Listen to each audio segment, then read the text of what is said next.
Hi guys, welcome to my channel again. দেখো, চলে এসেছি নতুন একটা ভিডিও নিয়ে। তো আজকের এই ভিডিওতে আমরা মূলত যে বিষয়টা নিয়ে আলোচনা করব সেটি হচ্ছে অঙ্গনওয়াড়ি কর্মীদের যে প্রি প্রাইমারি টিচারের যে ট্রেনিং, ঠিক আছে, এবং ট্রেনিংয়ের পর যে ক্লাস 3 পর্যন্ত পড়ানো হবে এবং নতুন শিক্ষানীতি অনুযায়ী, নিউ এডুকেশনাল পলিসি অনুযায়ী সেটার একটা লেটেস্ট আপডেট উঠে আসছে। সেই আপডেটটা আমরা এই ভিডিওতে আলোচনা করব এবং এটা কি 1 সেপ্টেম্বর থেকে চালু হবে কিনা এটা নিয়েও একটা নতুন নির্দেশিকা কিন্তু আসতে চলেছে এবং লেটেস্ট আপডেটে কী রয়েছে সেটা আমরা ভিডিওতে আলোচনা করব। এবং এই ক্ষেত্রে আরেকটা যে বিষয় রইল, যে যদি এই নতুন এডুকেশনাল পলিসি মানে নতুন শিক্ষানীতি অনুযায়ী যদি এটা কার্যকর করা হয়, তাহলে পরে কি কর্মীদের বেতনকে আরও বৃদ্ধি করতে চলেছে। কারণ রিসেন্টলি আমরা দেখেছি যে রাজ্য সরকারের তরফ থেকে কিন্তু সরকার পরিবর্তন হওয়ার পর সরাসরি তারা কিন্তু 5,000 টাকা করে বৃদ্ধি করে দিয়েছে অঙ্গনওয়াড়ি কর্মী, অঙ্গনওয়াড়ি সহায়িকা এবং আশা কর্মীদের জন্য, ঠিক আছে। তো সেই ক্ষেত্রে আবারও কি বেতন বৃদ্ধি হতে চলেছে কিনা সেই বিষয়টা নিয়ে ডিটেলসে আলোচনা করব এই ভিডিওতে। তো তাই অঙ্গনওয়াড়ি কর্মী, আশা কর্মী,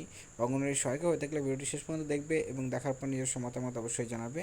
আর নিজস্ব কোনো মতামত থাকলে কমেন্ট সেকশনে কমেন্ট করে জানাবে। তো চলো, সময় নষ্ট না করে মেন বিষয়টা ভিডিওতে আমরা ডিটেলসে আলোচনা করি। তো দেখো, প্রথমত যে বিষয়টি উঠে আসছে যে নতুন শিক্ষানীতি 2020 সালে যেটাকে এসে করা হয়েছিল, তো সেটাকে কিন্তু চালু করা হয়নি পশ্চিমবঙ্গে এতদিন ধরে, ঠিক আছে।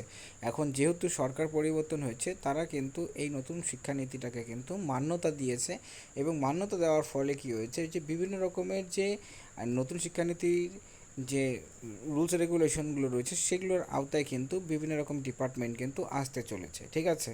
এবং এতে সবচেয়ে উল্লেখযোগ্য যে বিষয়টি হলো সেটি হচ্ছে অঙ্গনওয়াড়ি কেন্দ্রগুলিতে কিন্তু একটা বিশাল পরিবর্তন কিন্তু আসতে চলেছে এই নতুন শিক্ষানীতি অনুযায়ী। এই ক্ষেত্রে যে বিষয়টি উঠে আসছিল যে প্রত্যেকটা যে অঙ্গনওয়াড়ি কর্মীরা রয়েছেন তাদেরকে কিন্তু ট্রেনিং মানে প্রি প্রাইমারি একটা ট্রেনিং করানো হবে। এটা নিয়ে আমরা আগেও অনেকদিন আগে ভিডিও করেছিলাম, যেখানে বলা হয়েছিল যে ক্লাস 3 পর্যন্ত কিন্তু করানো হতে পারে অন্যান্য বাচ্চাদেরকে, এবং সেই ক্ষেত্রে তাদের অ্যাসিস্ট করার জন্য কিন্তু সেই পার্টিকুলার বিদ্যালয়ের যে শিক্ষক বা শিক্ষিকা রয়েছেন তারাও কিন্তু তার সাথে থাকবেন, মানে অঙ্গনওয়াড়ি কর্মীদের সাথে।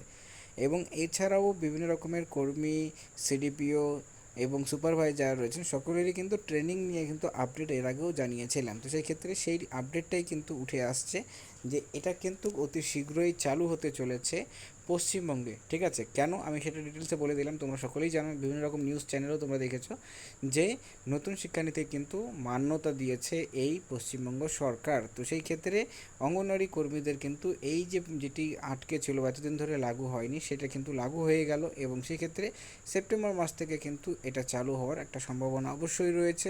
বাট অফিসিয়াল নোটিফিকেশন যত পর্যন্ত না আসছে তত পর্যন্ত কিছু বলা যাচ্ছে না। কিন্তু এটার চালু হওয়ার যে রাস্তা মানে সেটা কিন্তু খুলে গেল, মানে এতদিন ধরে যে সমস্যাটার সম্মুখীন হতে হচ্ছিল সেটা কিন্তু পুরোপুরিভাবে করে শেষ হয়ে গেল এবং এখন কিন্তু এটা চালু হতে চলেছে। এবং চালু হলে পরে কী কী হবে, চালু হলে পরে কিন্তু কর্মীদের এটা ট্রেনিং হবে, এবং কর্মী শুধু নয়, এই ক্ষেত্রে বাকি যারা যারা আইসিডিএস ডিপার্টমেন্টের সাথে যুক্ত তাদের যেহেতু এটা নতুন একটা প্রজেক্ট চালু হবে, তো সেই ক্ষেত্রে সকলেরই কিন্তু ট্রেনিংটা অনিবার্য এবং সকলের ট্রেনিং হওয়ার পর কিন্তু এটা চালু হবে। এখন রইল আরেকটা কোশ্চেন, যে ট্রেনিং হওয়ার পর তারা যখন এটা ট্রেনিং প্রাপ্ত হয়ে যাবে তখন তারপর তাদের কি কোনো রকম, যেহেতু ডিউটি তাদের বাড়বে, তো সেই ক্ষেত্রে তাদের কি কোনো রকমভাবে বেতন বৃদ্ধি হওয়ার সম্ভাবনা রয়েছে কি না। তো দেখো, ডাইরেক্টলি কিন্তু নতুন শিক্ষানীতি অনুযায়ী যে এই যে এই প্রজেক্টে ইমপ্লিমেন্ট করলে পরে যে বেতন বৃদ্ধি হবে সেরকম কোনো রকম কিন্তু সম্ভাবনা আপাতত নেই, ঠিক আছে। কারণ এই ক্ষেত্রে অলরেডি সরকার 5,000 টাকা করে বৃদ্ধি করেছেন, কিন্তু সম্ভাবনা নেই বললে কিন্তু এটা সম্পূর্ণভাবে চলবে না। সেই ক্ষেত্রে কিছু একটা কিন্তু সরকার তরফ থেকে দেওয়া হতে পারে, মানে অ্যাজ এ ইনসেন্টিভ হিসাবে, ঠিক আছে। যেহেতু তাদের অতিরিক্ত কাজ করতে হবে সেক্ষেত্রে তাদের ইনসেন্টিভ হিসাবে কিন্তু কিছু টাকা বা কিছু তাদের দেওয়া হতে পারে। এটা নিয়ে কিন্তু লেটেস্ট একটা আপডেট উঠে আসছে, যেটা আমি তোমাদের সাথে শেয়ার করলাম। তো যাই হোক, এই আপডেটগুলোই ছিল আজকের এই ভিডিওটিতে।